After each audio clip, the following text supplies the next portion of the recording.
NASA ने alien और UFO को लेकर सबसे बड़ा खुलासा कर दिया है।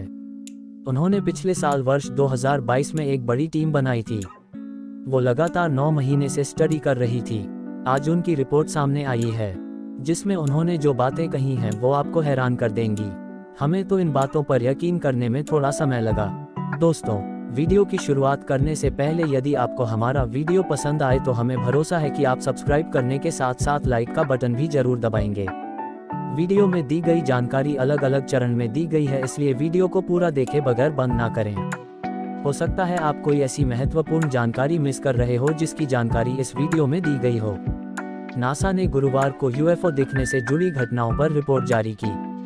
रिपोर्ट में स्पेस एजेंसी ने कहा है कि यूएफओ से जुड़ी घटनाओं में एलियन का हाथ था, इसके कोई सबूत नहीं मिले हैं। हालांकि उन्होंने इस बात की संभावना से इनकार भी नहीं किया है। एलियंस और यूएफओ से जुड़ी जांच के लिए नासा ने नया रिसर्च डायरेक्टर नियुक्त किया है। न्यूयॉर्क टाइम्स के मुताबिक नासा के लिए डिफेंस डिपार्टमेंट के साथ मिलकर यूएफओ पर काम कर चुके मार्क मैकिनेनी को ये जिम्मेदारी दी गई है। ये रिसर्च कैसे होगी, फिलहाल इसकी जानकारी नहीं दी गई है, लेकिन नासा इसके लिए एडवांस टेक्नोलॉजी और आई का इस्तेमाल करने की योजना बना रहा है। वहीं आगे बढ़ने से पहले हम इस विषय के ऐतिहासिक पहलुओं से भी आपको अवगत कराना चाहते हैं। पूर्व अमेरिकी नेवी अफसर का दावा 1930 में मिले थे एलियन के शव। द गार्जियन के मुताबिक मेजर ग्रश 2022 के आखिर तक अमेरिका की डिफेंस एजेंसी के लिए यूएपी यूएफओ से जुड़ी संदिग्ध घटनाएं पर एनालिसिस कर रहे थे। सुनवाई में उन्होंने बताया था कि सरकार को एलियन मिले थे और वो उनके स्पेसक्राफ्ट पर सीक्रेट रिसर्च कर रही है। संसद में ग्रश ने यह भी दावा किया था कि 1930 में हुए क्रैश में दूसरे ग्रह का स्पेसक्राफ्ट मिला, साथ में बॉडी भी थी, ये इंसान की नहीं थी। उन्होंने बताया था कि यूएस के इस प्रोग्राम में सीधे तौर पर शामिल अधिकारियों के जरिए उन्हें ये सूचना मिली थी। उन्होंने ये भी कहा कि अमेरिकी सरकार 1930 से ये प्रोग्राम चला रही है। मेक्सिको में एलियंस के कथित शव दिखाने से जुड़े सवाल पर एक नासा साइंटिस्ट ने बीबीसी से कहा, अगर ये बात सही है तो दुनिया भर में मौजूद वैज्ञानिकों को इसके सैंपल मिलने चाहिए। उसके बाद जांच के जो नतीजे होंगे उससे स्थिति साफ हो जाएगी।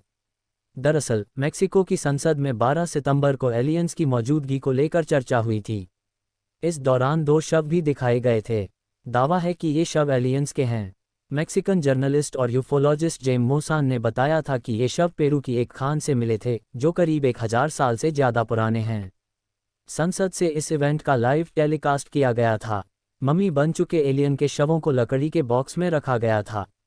इसका वीडियो भी जारी किया गया था। सुनवाई के दौरान अमेरिकी नेवी के पूर्व पायलट रायन ग्रेव्स भी मौजूद थे। ग्रेव्स ने ही अमेरिकी संसद में दावा किया था कि सर्विस के दौरान वो एलियन का स्पेसक्राफ्ट देख चुके हैं। नासा के एडमिनिस्ट्रेटर बिल नेल्सन ने बताया कि इस रिसर्च को स्पेस एजेंसी लीड नहीं करेगी। हालांकि इसकी रिपोर्ट और डिटेल्स साझा करने में पहले से ज़्यादा पारदर्शिता बनाई जाएगी। गुरुवार को जारी हुई 36 पेज की यूएफओ रिपोर्ट में नासा ने इस बात की संभावना जताई है कि पृथ्वी के वायुमंडल में एलियन टेक्नोलॉजी मौजूद हो सकती है। नासा के साइंस मिशन डायरेक्टोरेट की एसोसिएट एडमिनिस्ट्रेटर निकोल फॉक्स ने कहा, यूएपी यूएफओ हमारी धरती की सबसे बड़ी गुत्थियों में से एक है। इसकी बड़ी वजह यह है कि हमारे पास इससे जुड़ा पर्याप्त डेटा मौजूद नहीं है। अब यूएफओ रिसर्च के नए डायरेक्टर जांच के लिए आई टेक्नोलॉजी और डेटा इकट्ठा करने के लिए मशीन लर्निंग की मदद लेंगे। 2020 में यूएफओ की जांच के लिए बनाई गई अमेरिकी टास्क फोर्स ने एक रिपोर्ट जारी की थी।